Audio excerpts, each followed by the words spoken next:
Assalamualaikum warahmatullahi wabarakatuh. Perkenalkan, nama saya Ahmad Syaiful Huda, NIM 1520150. Hari ini saya akan memaparkan sebuah jawaban dari ujian akhir semester dari pengembangan kurikulum sebagai berikut.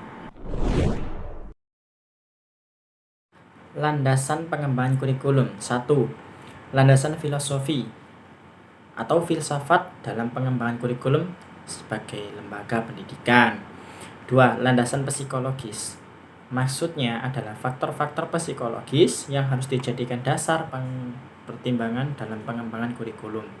3. Landasan sosial budaya.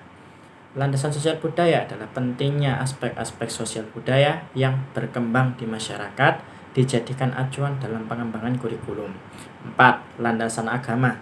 Landasan agama ini diterapkan pada pendidikan Islam yang umumnya mempunyai pendirian bahwa segala sistem yang ada dalam masyarakat termasuk sistem pendidikan harus meletakkan dasar falsafah, tujuan, dan kurikulumnya pada ajaran agama.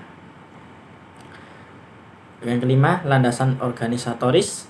Landasan ini berkenaan dengan masalah dalam bentuk yang bagaimana bahan pelajaran dalam kurikulum akan disusun. 6. Landasan yuridis, yaitu pengembangan kurikulum yang dilakukan harus mengacu pada yang telah ditetapkan oleh badan hukum. Yang ketujuh, landasan empiris, merupakan pengetahuan dan keterampilan yang harus dikuasai untuk berpikir dan belajar mengakses, memilih, dan menilai pengetahuan serta mengatasi situasi yang ambigu dan antisipatif terhadap ketidakpastian. Organisasi kurikulum. Yang pertama adalah mata pelajaran terpisah. Disebut demikian karena segala bahan pelajaran disajikan dalam subjek atau mata pelajaran yang terpisah-pisah, yang satu lepas dari yang lain. Artinya bahwa kurikulum ini menyajikan segala bahan pelajaran dalam berbagai macam mata pelajaran yang terpisah-pisah satu sama lain, terlepas dan tidak mempunyai kaitan sama sekali, sehingga banyak jenis mata pelajaran menjadi sempit ruang lingkupnya. Misalnya mata pelajaran berhitung, aljabar, ilmu ukur, sejarah ekonomi, geografi, dan ilmu bumi. Yang kedua adalah mata pelajaran gabungan. Mata pelajaran gabungan yaitu kurikulum yang menekankan perlunya hubungan di antara satu pelajaran dengan mata pelajaran lainnya, tetapi tetap memperhatikan ciri atau karakteristik tiap bidang studi tersebut. Yang selanjutnya adalah yang ketiga, kurikulum terpadu, yaitu kurikulum yang menyajikan bahan pembelajaran secara unit dan keseluruhan tanpa mengadakan batas-batas antara satu mata pelajaran dengan mata pelajaran yang lain. Kurikulum terpadu adalah suatu hasil upaya integrasi bahan belajar dari aneka ragam masalah yang memerlukan solusi, mengembangkan materi atau bahan yang disiplin beberapa ilmu atau mata pelajaran. Kurikulum ini memiliki ciri yang amat longgar dan tujuannya bukan hasil belajar peserta didik yang seragam, sehingga guru, orang tua, peserta didik adalah masing-masing komponen yang harus bertanggung jawab pada proses pengembangannya. Kelebihan dan kekurangan kurikulum terpadu. Kelebihannya adalah 1. Mempraktekkan nilai-nilai demokrasi dalam pembelajaran. 2. Menghilangkan batas-batas yang terdapat dalam pola kurikulum yang lain. 3. Memberi kesempatan kepada siswa untuk belajar secara maksimal. 4. Memberikan kepada siswa untuk belajar berdasarkan pada pengalaman langsung dan sebagainya. Sedangkan kekurangan dari kurikulum terpadu adalah kurikulum ini banyak menimbulkan keberatan. 2. Bahan pelajaran tidak bersifat sederhana. 3. Kurikulum ini memiliki urutan yang logis dan sistematis. 4.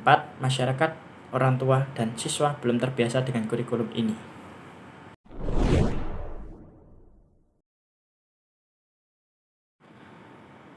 Komponen RPP. 1. Identitas sekolah, yaitu nama satuan pendidikan. 2. Identitas mata pelajaran atau tema atau subtema. Yang selanjutnya kelas atau semester. Selanjutnya materi pokok. Selanjutnya alokasi waktu ditentukan sesuai dengan keperluan untuk pencapaian KD dan bahan belajar dengan mempertimbangkan jumlah jam pelajaran yang tersedia dalam silabus dan KD yang harus dicapai.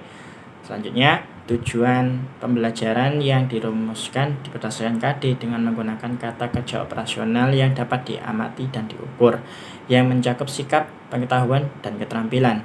Selanjutnya, kompetensi, dasar, dan indikator pencapaian kompetensi.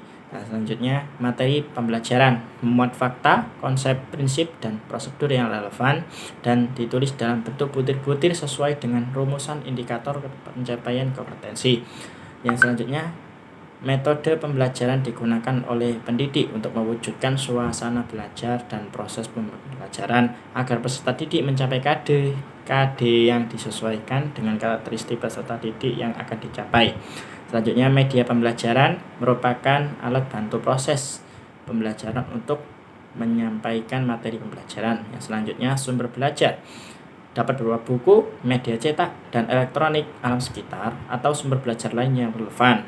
Yang selanjutnya, langkah-langkah pembelajaran dilakukan melalui tahapan pendahuluan, kemudian ke inti, dan penutup. Yang terakhir, penilaian hasil pembelajaran. Itulah komponen-komponen RPP. Demikian yang bisa saya sampaikan. Atas kurang dan lebihnya saya mohon maaf. Saya akhiri. Assalamualaikum warahmatullahi wabarakatuh.